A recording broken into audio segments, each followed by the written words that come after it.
Thank you for joining me tonight. My name is Mike Tellerino. I am the CEO and founder of K9 for Veterans. I got my co-host Ken Avery here with me tonight, and I also have Mark Kunicki. How are we doing? You're doing fine. Mark, you're the CEO of Mr. CBD Chicago. Yes. Give us a little background. Well, we're a federally legal hemp and CBD distribution company, but we hyper-focus on the education of the plant and the freedom to have access to it. Mark, question.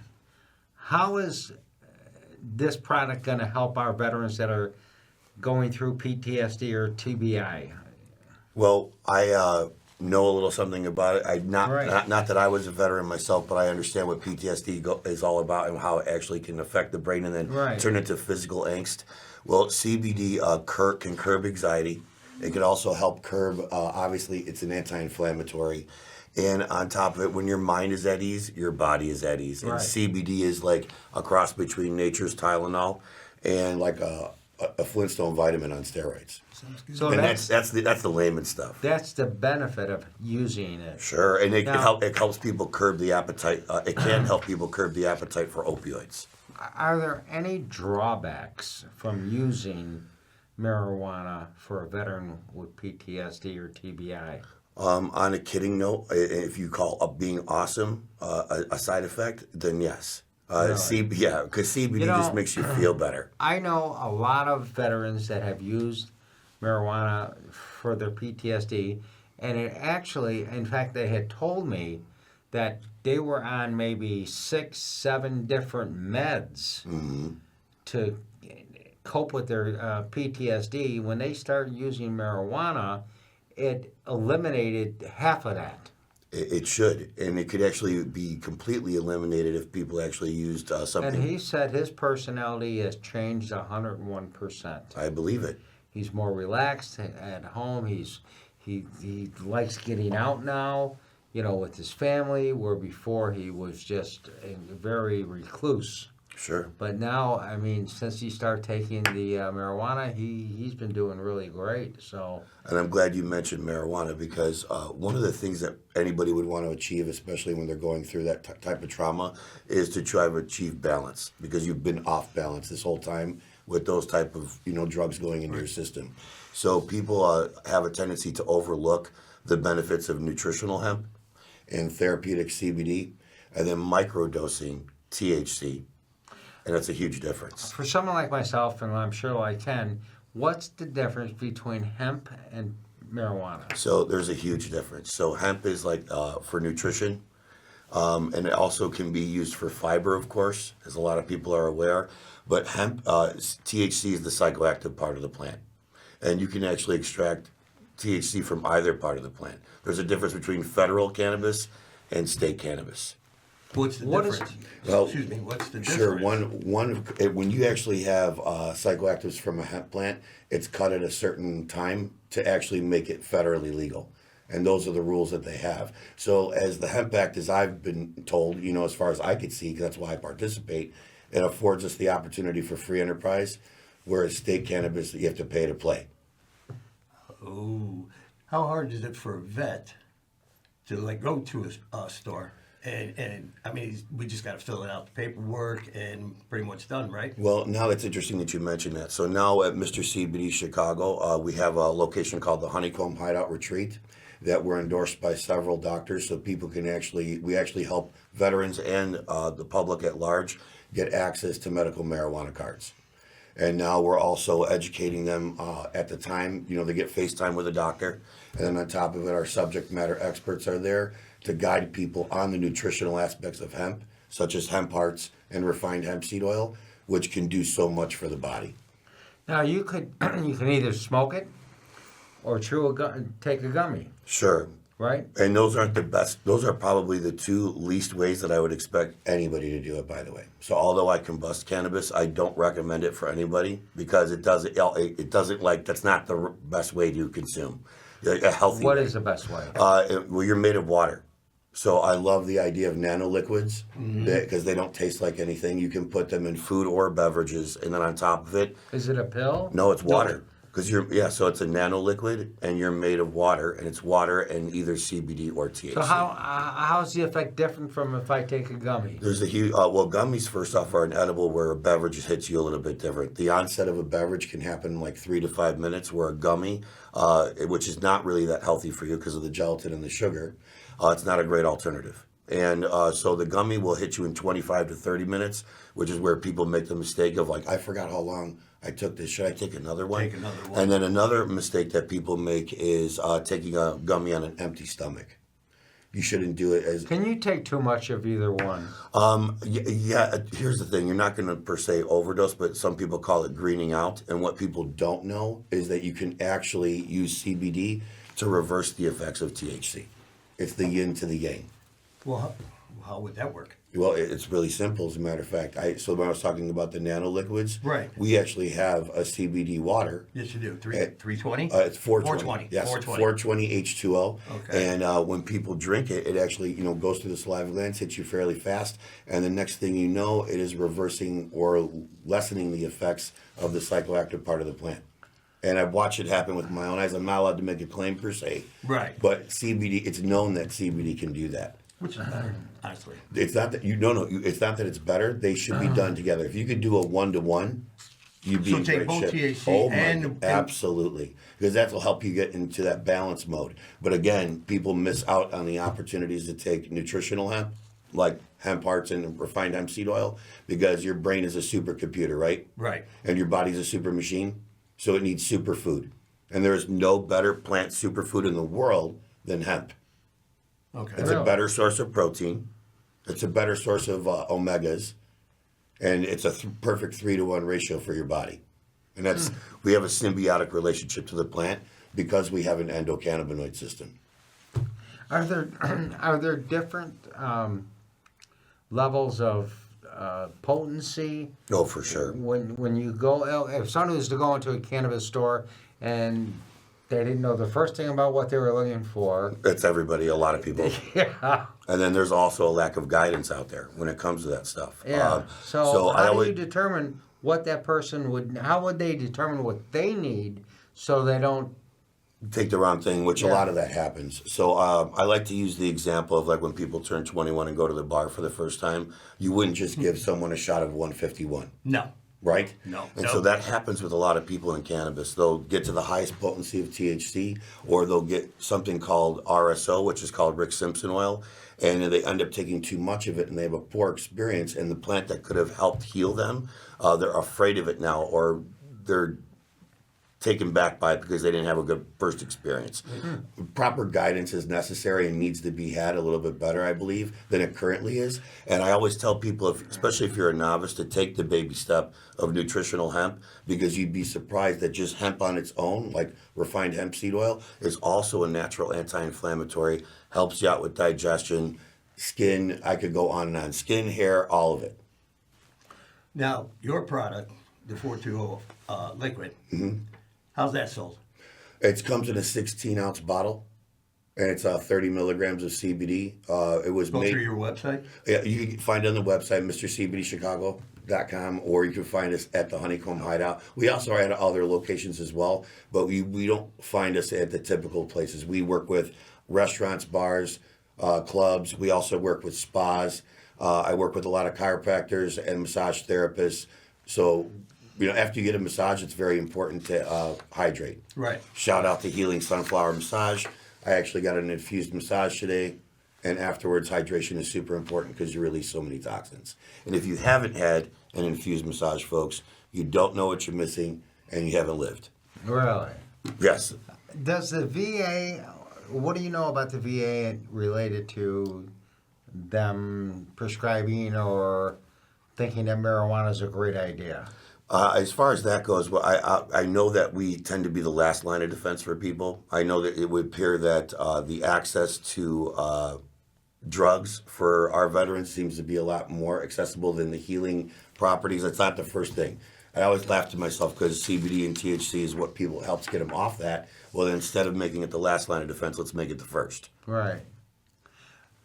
Question I have: if a veteran has a FOID card, and he goes out and he signs up for the first time with the FOID, not with the, but having a possession of a FOID card, would that restrict him from having a FOID card? It's interesting because I've heard about the concealed carry, and you can't have, like, people won't have that with the medical marijuana card. It's either one Is or it the other. something that the state won't let? Yeah, that's something I'm still learning about because we just started embarking on the medical marijuana card of this, and I would tell people, I'm like, I would rather have someone calm, cool, and collective who has a concealed carry than someone who's jittery. And cannabis can level you out. Right. And I just, you know what I mean? I would prefer to have people who are relaxed. Someone who has access to guns has access to many other things such as Red Bull. And I don't need someone on a trigger finger with a Red Bull in his hand. Like me, Monster. Yeah. Sorry, Red Bull. Sorry, Monster. No, that's awesome. Mark, what I like about what you're doing with Mr. CBD is that you are so knowledgeable about your product. You're not just out there, this is a great product that does this for you. You go into detail about the pros and cons, who should and who shouldn't use it. Yes, correct. As a matter of fact, even, because science doesn't even match up with what, they tell you as far as that goes. How strict are they getting? Now, you were just in court.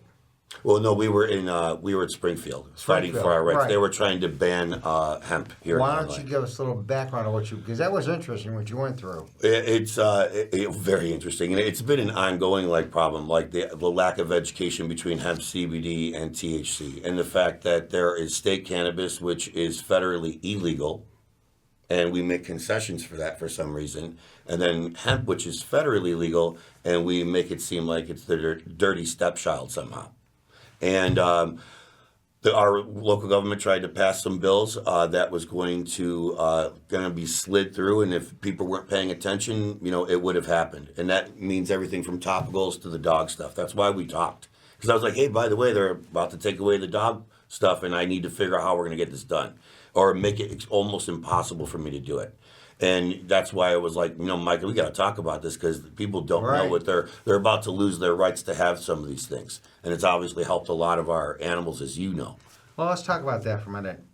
How is that going to affect a dog with anxiety? Well, it definitely curbs it. So what people don't know is that, how we always talk about dogs have roughly about 7 years to a 1 year, right? So think about that for a second. When you leave them for 8 hours, I did the math. That's 1 week. That's what? It's 1 week to a dog. Really? So they're 8 hours is 1 week to a dog. That's how they feel, right? So they're like, what the hell, where were you at? I'm freaking out. And if I was anxious and you left me for a week and I relied on you, I'd feel a little freaked out and I might even act out. Cannabis alleviates some of that, or CBD per se, I should say. Let me rephrase that. Right. Actually, THC should not be given to dogs. They have heightened endocannabinoid systems, and that's why we do a hardcore microdose. It's full spectrum, which is 0.3%, and it's just enough to give that brain a charge, that stimulation that they need to make them relax. So, the dog on the bottle, that was Smokey, and he lived for 19 years and never saw a vet outside of rabies vaccinations. So there's no claims there. That's just facts. Okay. And we also wanted to make it feline friendly. So, and I used to be allergic to cats, right? So when we talked about getting your endocannabinoid system in balance by using hemp, CBD, and THC, I started thinking to myself, well, if I'm in balance, am I going to be allergic to cats still? And what if I give the cat CBD? Is he going to have dander? And what if I put salmon oil in there with it, Right. and it helps the skin in the fur? And then salmon oil and full spectrum CBD was the perfect emulsifier. And then I don't want any other BS in there, so no preservatives. So we have to refrigerate, right? Because I want to keep it as natural as possible. And now I've got, Smokey passed away a year ago. And so that, but I was lucky to have him for 19 years. I got a husky at home that would have weekly seizures when I first rescued her. And after one dose on one of her seizures, 30 seconds, it went away. And 8 years later, she hasn't had one seizure since. Correct. And this type of information has to get out. Am I making a claim? No. This is my experience, and this is what I've seen. And that's a difference. Correct. And if you go and talk to a lot of the people who utilize the product for their dogs and cats, you'd be surprised it's even gotten to people's livestock. You go to my like reviews on Google, and we even have people who's given it to their pig, Oh my. and they had like remarkable results. Mark, there's, am I saying this right? In Canada, and then that's kind of makes you tired, relaxed. Oh, indica. Indica. Yes, and you go indica. to Yeah, sleep. it can. It sometimes can, but everybody is different, right? So you ever see those people that say, "Well, I take something that normally makes me go to sleep and it wakes me up." You know those people? It's my dad. Well, mom and dad, I love you. So my dad is one of those guys that, you know, like he'll be like, "This is supposed to make me go to sleep," and I take it and I'm wide awake. And so there's people that are like that. So I don't like to umbrella everybody. Like your experience is going to be your own with cannabis, and I cannot know how yours is going to be. That's why you should go low and go slow on that. Microdosing is the key. And also try to be with someone who's experienced in it. You know, Right. Sharing is caring, and when you're with someone on that, the experience can be better. Some people get the experience by themselves, and you know, you're a lazy mind can be a dangerous one when you're alone. And if you're overthinker, you know, you can either be your own Right. best friend or you could be your own worst Worst enemy. enemy, Right. right. So, and that has nothing. That's less to do with the plant than where your mind is at the time when you're using it. Do you know of anybody that personally that you've seen them take marijuana with PTSD, and any stories on what it did for them? Well, I'm one of them. Okay. So I was attacked in 2009 in front of my home, and I was arrested after defending myself. So I got PTSD from having my freedom taken away from me when, you know, you were taught to don't start a fight, Mark, but man, someone starts with you, you know the drill. Finish it. Got it. And so that rule didn't work out for me. I got in trouble, and I ended up going through the court system, which really put me through a lot of mental angst, which turned into physical angst, and I ended up getting diverticulitis from that. And you know how, if you know anybody who's ever dealt with that, stomach health comes from mental health. You know, if that gut health is mental health for real. When your mind is not there, your gut will be like, it comes into physical angst. So when I started utilizing hemp seed oil, CBD, and THC, I was able to curb that PTSD from myself, and I've relaxed a lot. Now I'm actually on the verge of not only educating, you know, our first responders and police force, but I'm working on trying to educate our government because they're trying to regulate something that they're not educated on. And I just want to offer my services as far as that goes. From my personal experience, being able to do that, I've been able to help show like myself what to do, like, you know, use myself as that this is what it works for me, and then help guide people to what works for them. Let's talk about hallucinogenics. Sure. I mean, that, to me, I'm a little nervous about that because, I mean, basically you're talking about LSD. Well, that's a whole different ballgame, yes. Right? I mean, yes, that's- that's a huge jump But from now they're where we're talking doing. about, but I Yeah. get it. I mean, it's apples and oranges. I get it. I mean, no comparison between marijuana and that.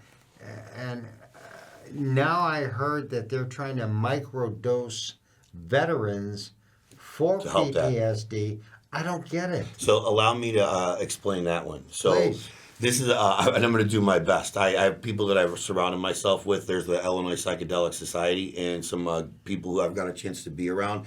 I would highly recommend on that. You know, obviously I've heard of those studies with LSD. It's a new trial. Now, but it's been going on. They've known Has about it it? for a long time, Okay. and now they're just, you know, taking their sweet time trying to figure it out. But I highly recommend. I think a better direction might be a naturalistic approach with mushrooms. Fungus is among us, and that's going to help us a lot better.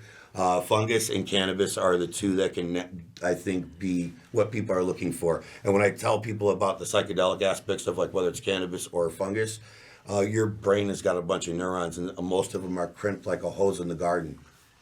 But So And you what got to would, uncrimp them where So no what- water's flowing. I Mark, agree what with would you recommend? For A veteran, first responder with PTSD? it's all different. Okay, so obviously, if you're I mean- still a first responder, you know they don't let them use cannabis, but CBD they don't have a test for. Okay, so if you use isolated CBD, it doesn't have any THC in it, so there's no test for that. They don't test for that, and it's legal. It's okay. Let me ask you another question. I start taking gummy after gummy after gummy, and I'm feeling pretty good. I'm sure. I get in my car and I drive. Okay. Cop pulls me over. He's not going to smell any alcohol in my breath. Okay, I'm not going to have glassy eyes. I'm not going to talk stupid. I was hope not anyway. Okay. Wow, how do they? That's interesting that you mentioned that. Yeah, I mean, So a lot of stuff that you just brought up on television, Mike, way to go. Yeah. A lot of things right there. So you unveiled a lot right there, and I'm messing around. So I think obviously we don't encourage people to utilize yeah, cannabis right. and drive, but that's why we talked about CBD. So if you ever feel too elevated and again, if you drink too much, the only thing getting you home is what? An Uber, right? Right. And so, but if you make the right move, and when you should be making the right move, don't drink and drive. And then, but cannabis is the same, especially for people who are first timers. CBD is a great way to, like I said, alleviate that high, so you can actually take care of yourself. And edibles are much different because they last so much longer. Do they? How long does an Correct. edible Yeah. stay in your So, system? especially, how you remember I was saying that you should never have it on an empty stomach. It should be 25 minutes after a modest meal. So it has something to For an attach edible. itself. Correct. And so once you do that, what takes you like 4 to 6 hours, and that's how long the experience can be. But if How you're- long does an edible stay in your system? Well, that's a whole nother ball game too. Edibles, everyone's going to be different. How much water do you consume? Do you exercise?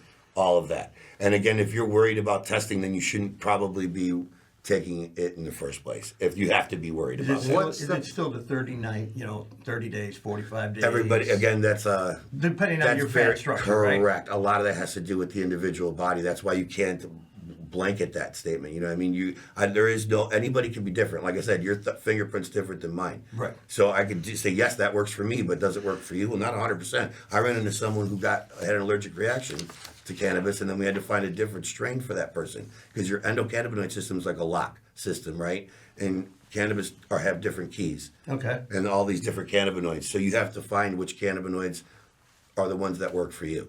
You think they'll ever legalize? Federally, if state cannabis has anything to say about it, that would be a no, because they're trying to monopolize their opportunity. And as soon as it goes federal, that opens up all the borders. Federal tax. Correct. So I think that they're going to try. That stinks too. It shouldn't be that way. The people who are supposed to be like the advocates for this sometimes are the ones that are the ones delaying the process of this growth. We've had federally legal hemp and CBD since 2018, and because of the pitted state cannabis versus federal cannabis, it's been a war instead of us navigating together. I'd rather see them. If you've ever been in a dispensary, you won't find hemp hearts or refined hemp seed oil, which is the basic first step and the lowest form of cannabis there is superfood. What, hemp oil is? Yeah, refined hemp seed oil. And the same thing with, or hemp seed oil in general. But we see refined hemp seed oil as the gold stuff, and I've seen people have remarkable reactions to that, not only as an ingesting it, but also topically. And you're Italian, right? Yeah. So you know how you use olive oil on the plate with the bread, Oh, with the yeah. cheese? My parents do that with hemp seed oil. Do they really? Yeah, they put me onto that, right? And then shout out to Viviana Menendez. Because of her, I realized you could use it as a topical as well, and it's nourishment to the skin. So if you have, interestingly enough, if you have dry skin, it'll help you, and if you have acne, it'll actually help get rid of it. It Really? reverses acne. Correct. So it also doesn't clog up your pores. The more you know. I feel like there should be a star. Mike, you know a lot about this. Well, I also, That's is why I that was really all quick. we have? Yes. Oh no, I have to mention something. Go Go ahead, for it. and then mention where they can get more information. Illinois Hemp Growers Association. We all have to get active in understanding our freedom and our rights, and they're actually proposing a bill called HB 0064. You can go there and learn all the facts about this bill. The bullet points essentially are its equitable access, public safety, and federal alignment. From everything from nutritional hemp to therapeutic CBD and recreational cannabis as well. And I think it's going to afford the opportunity for people to really have a better appreciation about this plant Right. and know where we're heading in the future of it. Mark, I want to thank you for being here tonight, because I'm going to have you back, because there's Yeah. a lot more questions that I'd like to get out there, because like me, this is a real learning experience. Well, guess what? There's But- one more thing you need to know. On 4/19, we're going to do a fundraiser for Canine for Veterans. Right. And we're going to have a pig roast. and we're going to educate people on the plant, every aspect of it. And you could come visit us at the Honeycomb Hideout on 419. I would love to do that. It's going to be a Sounds great good. time. Mark, thank you for being my guest tonight. No, thank you. Thanks, brother. You really helped out Appreciate it. with a lot of understanding. I'm sure a lot of people had a lot of questions that I know you answered them. Well, I hope I did Tonight. my best here, and I believe there's going to be a lot more questions, and I want to be able to be, open out there to help people get that information.